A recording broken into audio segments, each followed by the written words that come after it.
It's Red Eye Radio. Gary McNamara and Eric Harley talk about everything from politics to social issues and news of the day. Whether you're up late or you're just starting your day, welcome to the show. From the Uniden America Studios, this is Red Eye Radio. All across the USA, we are Red Eye Radio. I'm Gary McNamara. Eric is off this morning. Here we are, the last full weekday of the Biden administration in just a couple of days. Come Monday, it will be Donald Trump's second term. One of the interesting things that we have noticed is since Kamala Harris lost the election, after Democrats kicked out Biden, all of the talk about, what they should have done, looking back at the last 4 years. Still, I believe the majority of Democrats believe we have to convince the people that we were right. But if you're an intellectually honest liberal, and there are some of them out there, maybe you call them old school liberals, that just don't understand, for example, why Democrats are the ones that are censoring speech. Because old school liberalism didn't believe in that. New school, yeah. We've talked about some of these Democrats who are mostly intellectually honest. One of them is Roy Teixeira, who writes The Liberal Patriot. And I was just, during the top of the hour, reading this and go, okay, I got to read at least a couple of paragraphs. And he starts it out saying, because we can't live in the bubble of today. You've got to remember, how things used to be. Cast your mind back to the race for the 2020 Democratic presidential nomination, he writes. It was then that Joe Biden emerged as the great, and it's in quotation marks, as the great moderate hope. Recall that by the time the first Democratic presidential primary debates were held in late June of 2019, leading candidates were seeking to outflank one another to the left. The thinking was that a Democratic electorate radicalized by the Trump presidency would respond favorably to maximum progressive positions. Many of these candidates endorsed a wide range of radical policy options: Medicare for all, that would eliminate private health insurance; Green New Deal, banning fracking, decriminalizing unauthorized migration over the Mexican border. By the way, that's open borders, providing health insurance to illegal immigrants, allowing prisoners to vote, abolishing ICE, and promising reparations to descendants of slaves. Joe Biden, by and large, did not participate in this race to the left. Instead, he took advantage of both his primary opponents' radical ideas and the chaos of Trump's governance by striking a moderate note, promising to pursue progressive but sensible policies, restoring the soul of America, provide the help Americans needed to get through the crisis, and, of course, above all, beat Donald Trump. This was a congenial message to the Democratic primary electorate, starting with black voters in South Carolina on February 29th and running through every demographic on Super Tuesday and beyond. It turned out that despite the strenuous appeals of many candidates to the party's rising left, most Democratic primary voters had more pragmatic and moderate views than the media-anointed advocates for a more radical party. Other candidates' failure to understand this emptied the field for Biden, who cruised to the nomination after Super Tuesday. Then a funny thing happened, which was a tell on whether Biden intended to govern as opposed to run as a moderate. Usually, candidates attempt to move towards the center in preparation for the general election campaign. But Biden did the reverse. He formed 6 unity task force jointly coordinated by Biden and Bernie Sanders campaign figures covering climate change, criminal justice reform, the economy, education, health care, and immigration. Co-chairs AOC and Representative Jayapal, then the chair of the Congressional Progressive Caucus, and the task force themselves were well stocked with Sanders and Elizabeth Warren supporters. The task force produced a blizzard of positions and language considerably to the left of the moderate, normal politics upon which Biden had built his successful campaign. And those positions and language found their way into the Democratic Party platform, were incorporated into Biden's campaign promises, and importantly determined how the Biden administration made staffing and policy decisions.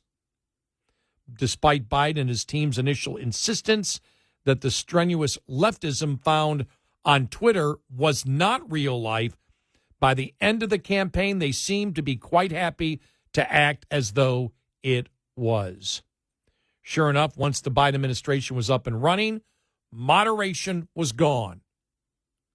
First, it was the executive orders that, among other things, dramatically loosened the rules for dealing with illegal immigrants, canceling the Keystone Pipeline, pausing oil and gas leasing on federal lands, and instituting a sweeping government-wide effort to promote equity.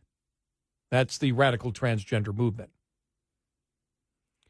He also signaled his support for transgender activists by appointing a trans woman.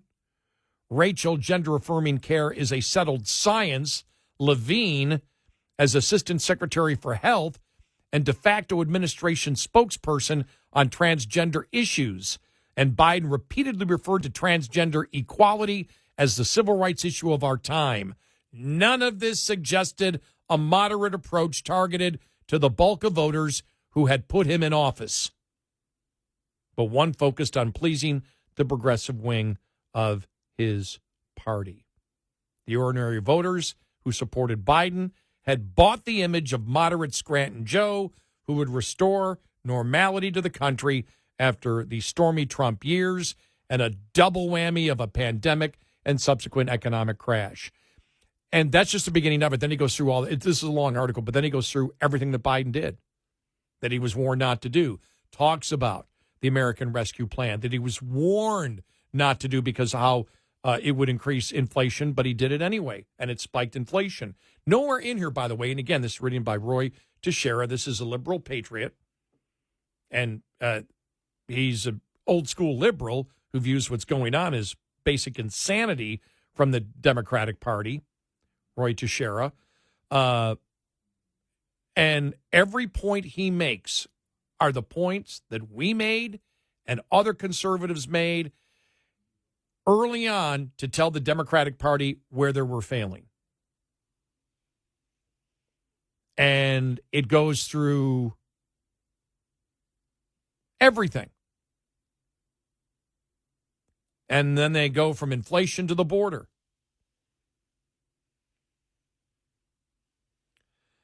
So the Biden administration initially dismissed the spike in border crossing as merely seasonal and furiously denounced those who turned the situation a crisis. This was not dissimilar to their insistence that rapidly rising inflation was transitory and nothing to worry about. And remember, not just transitory. Remember, initially, they were saying the inflation was good. They actually said inflation is good because people are spending more money. You can't make this up. And as he writes, remember, not a Republican, not a conservative, lifelong Democrat who saw what was going on and said, this is crazy, this is insane. As it turned out, of course, the situation at the border really was a crisis, and massive numbers of illegals were indeed overwhelming border controls and the immigration system. Not to mention the communities that wound up having to deal with sudden influxes of migrants. In the end, the Biden administration policies generated an immigration surge driven heavily by illegals that was the largest in U.S. history, surpassing even the immigration surges of the late 1800s and early 1900s. That's pretty remarkable, but not moderate.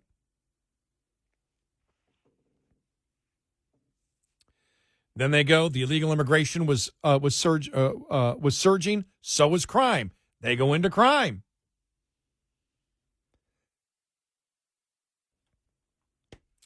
Democrats became associated with a wave of progressive public prosecutors who seemed quite hesitant about keeping criminals off the street, even as a spike in violent crimes and carjacking swept the nation. This was twinned to a climate of tolerance and non-prosecution for lesser crimes that was degrading the quality of life in many cities under Democrat control. Biden had little to say about any of this. He could not bring himself to echo former UK Prime Minister Tony Blair's slogan, tough on crime, tough on the causes of crime. And he remained discreetly silent after San Francisco voters kicked out their ultra-progressive soft on DA. And so, and goes back to, Build Back Better. He goes through all the failures that every single one of we conservatives have brought up. Every single one. And Democrats are now going to, it was a communications failure. Nope. The Biden presidency was a failure because the policies that he enacted were radical and he created problems. Inflation was not because of a foreign country. It was not because of corporate greed. It was because of the Democrats, too much money, chasing too few goods.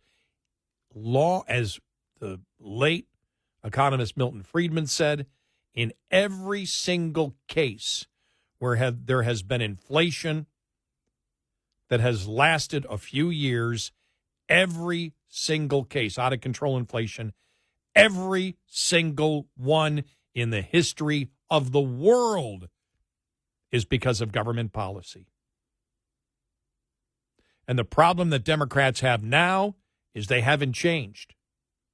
And the public now knows that this wasn't like, public feels, okay, Jimmy Carter, he was just incompetent. He didn't know what to do. There were some problems that were handed to him. And he just couldn't handle them. A different case here. Biden and the Democratic Party created every major problem we face today was created. The people who you put in office to solve problems caused the problems to the point that the impossible happened. The thing that when Biden took office, nobody thought would ever happen. The Democrats were so damaging to this republic that Donald Trump will be inaugurated president on Monday. And the Democrats still haven't changed. If you've seen it this week with the nominees, Trump's nominees, they haven't changed at all. None. They still promote radical, insane. By the way, I was glad to see Scott Jennings say that to the former Kamala Harris aide, which she was promoting. That's insanity. That's insanity. He said it on CNN. That was great. That's insanity. What are you talking about? Because it is. It's insane. When a government does everything they possibly can to make your life harder, that's insanity. When their job is to make your life easier and they make your life harder, that's insanity. And remember, 47% of Americans still agree that insanity is the way to go. And that's why Republicans and Trump need to be on their best game over the next couple of years leading up to the midterms and be as clear and blunt and win every argument about every single major policy decision that they will make. It's never been easier, never, to defeat the arguments of the Democrats and the liberals. It's never been easier because they're no longer abstract arguments. People have felt. They have felt personally the damage of the policies of the Democrats. 866-90-RED-I. This morning's USDA Farm Report is brought to you by Howes Products. Tested, trusted, guaranteed since 1920. There is still time for producers suffering losses last year due to specific disasters and adverse conditions to apply for USDA's Emergency Assistance for Livestock, Honeybees, and Farm-Raised Fish Program. Farm Service Agency Assistant Deputy Administrator Kimberly Graham says, producers of livestock that have incurred these types of losses under ELAP have until January 30th to submit their applications for payment. That includes dairy producers who incurred milk losses due to reduced production from positive H5N1 test, a provision established last July. To date, we've had H5N1 infections that were detected in herds in 16 different states, and we've paid up to $60 million so far in ELAP assistance to those dairy producers. Sign up for ELAP occurs at local FSA offices. More information about ELAP is available at FSA offices or online via farmers.gov. I'm Rod Bain reporting for the U.S. Department of Agriculture in Washington, D.C. This report brought to you by Cenex Fuels and Lubes. Lines open for your calls. 866-90-RED-I on Red Eye Radio.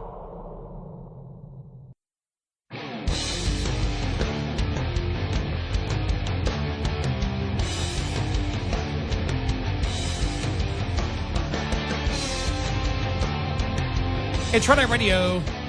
I'm Gary McNamara. Eric has the morning off. Coming up following the bottom of the hour, wildfire politics. Really, the CNN doing the story yesterday about their analysis finds major firefighting staffing shortages. So we'll get to that here in a little bit.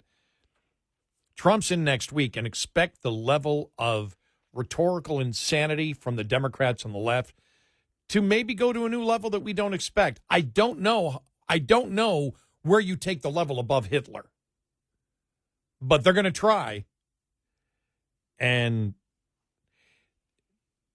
Trump being inaugurated for a second term on Monday may make me watch The View more often. I'm just reading the headline here from Fox News. Joy Behar mourns Biden leaving office. I miss him already. All I have to say is, to all the lawyers on staff there that monitor every second of that show to make sure they don't, get involved in some type of defamation lawsuit, be on your toes. Drink extra coffee. Because those ladies are going to be going bonkers, as we all know. I miss Biden already. He spent the last 50 years caring about our country.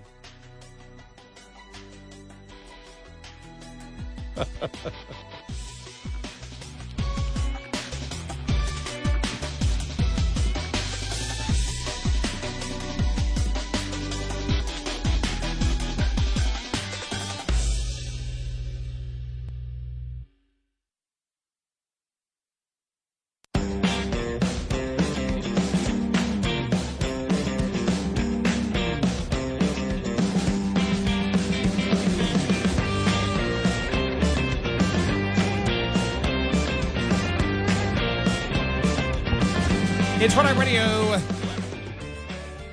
He is Eric Harley. He has a morning off. I'm Gary McNamara. I do not have the day off. All right, we've gone over, that may be the last that we talk about Biden for a while. Unless he comes out or somebody he may do the Biden tour, which might be interesting, I don't know, to talk about the success of his presidency. I just wonder that after he's gone, whether the Democratic Party will just say, okay, bye, gone, don't want to hear from you anymore. That'll be interesting to see. But expect starting next week, they're going to go ballistic. And I don't know how they take it to a level that we haven't seen before, but I'm confident that they will. But two things that really, as we move in now to a Trump administration and a new Congress, Republican-controlled, is people will look back, number one, anybody my age remembers when Iran released the hostages when Reagan came in. That lasted for the long, still today, decades later, that's still viewed as Carter's weakness and weakness of Democrats in general. I was always amazed how long that lasted. And I will say one thing, though. The media paid a lot more attention to the hostages. There's a couple of things that really, I guess in a way, surprised me. I understand that the media is political activists, leftist political media. But the concern, there were a lot more back then, the 50 hostages, whatever, that were taken. But it was huge. Every day it was almost talked about. There was a counter every single day. How many hostages, how many days the hostages were in Iran. I was amazed how the hostages really, to the mainstream media, was a side note. There was never really a major concern about it. That always surprised me. And the other thing is, when the number came out, over 300,000 missing children because of illegal immigration. Think about that. 300,000 missing children. Not a peep from the Democrats. Not one bit of concern at all. None. Zero. You would think there would have been an outrage that would have driven people to outrage, and it did conservatives, and it did the Republicans. Nothing from the Democrats. As if, we don't give a damn about the children. We want people to come across. We don't care whether children are exploited. We don't care whether they're trafficked. All we want to do is bring people across the border, and the consequences be damned. I look at that and say, the lack of response from Democrats, if you want an example, and I don't believe this is over-the-top rhetoric, if you want an example of as pure evil as you can get, having no concern about 300,000 children missing, that they lost track, they don't know where they are, and there was an outrage from inside the Democratic Party saying, this is complete incompetence. How could something like this happen? I look at that and go, pure evil. I don't know what other reaction to have.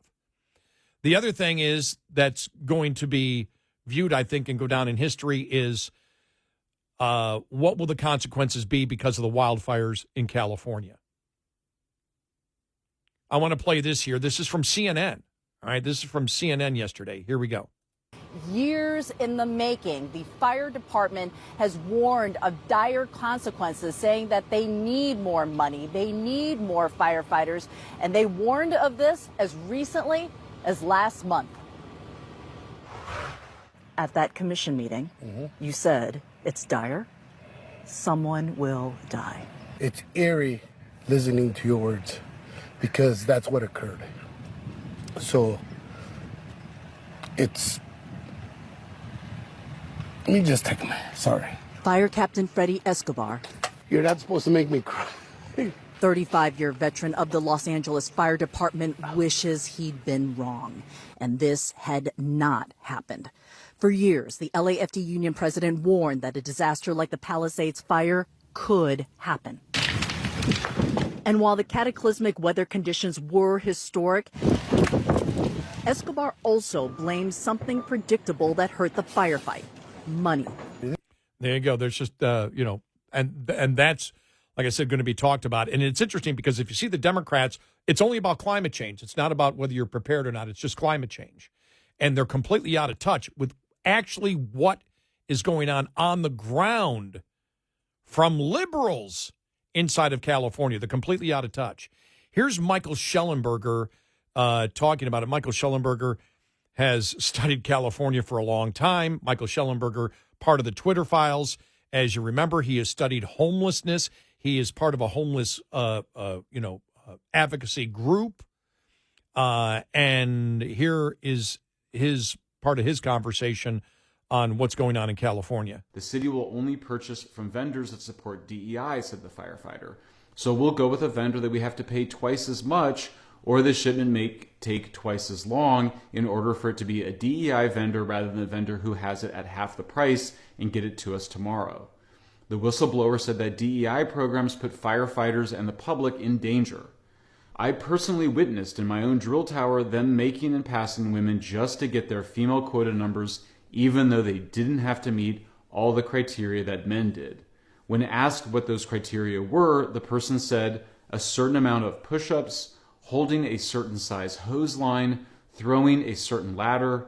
We no longer require 2 firefighters to be able to throw a 35-foot ladder because of the amount of women that were failing that. So now it's just a 3-person ladder. We no longer require that as a job requirement. In the field, that doesn't work because we don't have enough people to spare when a fire is happening to just throw 1 ladder. The DEI programs are also expensive. They distract attention away from preventing and fighting fires, and they result in the fire department hiring unqualified people, according to multiple whistleblowers. Do we really need to sink millions a year into DEI? I don't think so. Another reason is corruption, which drains money from the city's coffers, including for firefighting. The FBI frequently catches business people, including housing developers, as well as homeless service providers, who get money from the city by bribing members of the LA City Council and LA Board of Supervisors, either directly or indirectly through family members or campaign donations. Last year, a federal court sentenced a city council member to 13 years in prison for taking $1.5 million in bribes from real estate developers who sought favorable treatment. They gave him envelopes full of cash, luxury trips, and prostitutes. In exchange, he stalled homeless projects that may have helped bring people inside. There are many such cases. In 2020, an LA City Council member pled guilty to lying to investigators in a corruption case. In 2023, an LA supervisor was convicted of fraud and bribery and sentenced to 42 months in prison. Another city council member is currently being prosecuted for theft by embezzlement, perjury, and conflict of interest. There's also a perfectly legal version of this corruption. It's pay to play, explained Soledad Ursua, a member of the Venice Neighborhood Council. The politicians award contracts to nonprofit homeless service providers, and they then make campaign donations. If you're not making a campaign contribution, you are simply not going to get those contracts. However, those nonprofits may skirt the law later by hiring the family and friends of the elected leader. The crime for which the city council member was sentenced to 42 months in prison involved his son. There could be other family members and friends of LA politicians being paid by nonprofits. Many times, said Ursula, council members give nonprofits the land of a property for free so they can build a homeless project. But that land has tremendous value. It's a major contribution that a private developer would never get. In return, the nonprofit and all of their employees make political donations to the politician. That's Michael Schellenberger talking about in general, as he headlined it. Gavin Newsom says California is a model for America. It's not.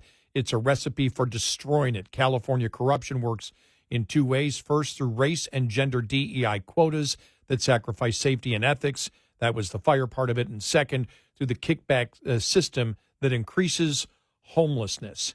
And, you know, when you look at the fire part of it, now, he, again, has been involved in homelessness and what actually works for the longest time. Schellenberger has, and we've talked about that before. But sticking just right now to the wildfires here, you've got the Democrats now talking only climate change. If you hear them talking to the nominees, it's climate change, climate change, climate change, climate change, climate change, climate change, climate change. And there is no evidence that climate change caused this. Man-made climate change, which is man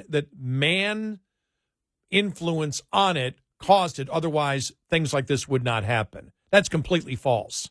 That's a fantasy or a nightmare fantasy that they're trying to throw out there. So they throw that out instead of actually what's going on, which is, were you prepared to do it? Have you done everything possible to assure? And that's what you can control. That's the only thing that you can control. Because as we brought to you yesterday, California can't change it. The United States can't change the amount. Even if you believe in man-made global warming, California and the United States will have no effect if they put no carbon into the atmosphere right now. None. Or if they would have done it 20 years ago. None. They can't do it, but if they could have, it's impossible to do that. But if they could have, it wouldn't have made any difference whatsoever. So they're trying to throw out that there is this hypothetical out there that they are giving 100% of the blame to, instead of, are we doing and spending money on the basic protections of the people in our city and in our society? Are we forward looking and saying we have to do massive control burns? We have to clear the underbrush out of here. Otherwise, we don't build massive suburbs in these particular areas. We know, think about this. And we mentioned this earlier. Biden ran on we can run the entire grid on solar and wind. Think about how much electricity costs in California, double what it costs in Texas. Gasoline, we know what it costs there. The cost of the people, the taxes that they're paying. We know what it is. And they can't even get proper water to the people. Water. Think about it. Water and energy, they can't do it. And they're saying it's the money. They're blowing tens of billions of dollars on everything that does nothing to help protect the people in California. And finally, it seems like, and I hate it that it's a fire like this, just like I hate the fact that the American public woke up to inflation based on government spending. But the fact is, sometimes it takes people to feel it themselves, to feel the terror, the horror, and inflation, to feel how it severely affects their life through government policy. Because even though we knew it was going to come, we knew inflation was going to come, we knew a wildfire like this was going to come, as, was it Schellenberger who said yesterday? The insurance companies knew. Was it Schellenberger? I forgot. No, I don't think it was Schellenberger. Somebody else said the insurance companies knew. That's why they pulled out. Insurance companies knew. And Democrats just close their eyes. No, we're just going to scream. And hypothetically, it's climate change. And just pay more in taxes and drive an electric vehicle, and pay more in taxes and drive an electric vehicle. And they live in this damn fantasy world, and people's lives, communities are destroyed. And they go, oh, it's the hypothetical over there. Idiots. 866-90 Red Eye. Coming up, more with Gary McNamara and Eric Harley. It's Red Eye Radio.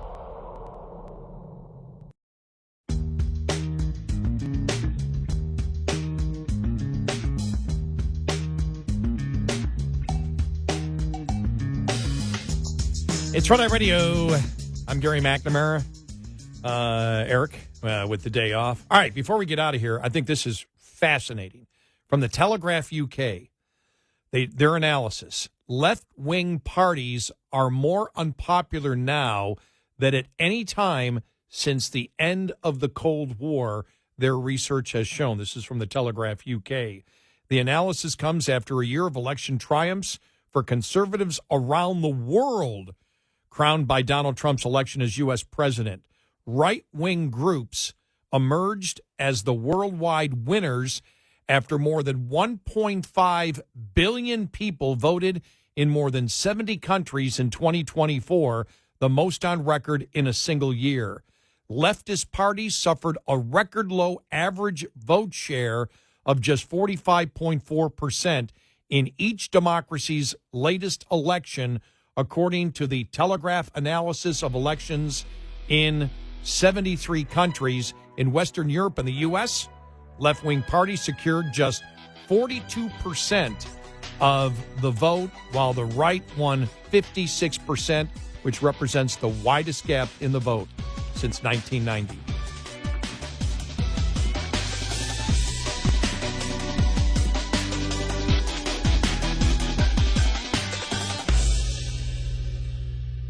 This is Red Eye Radio on Westwood One.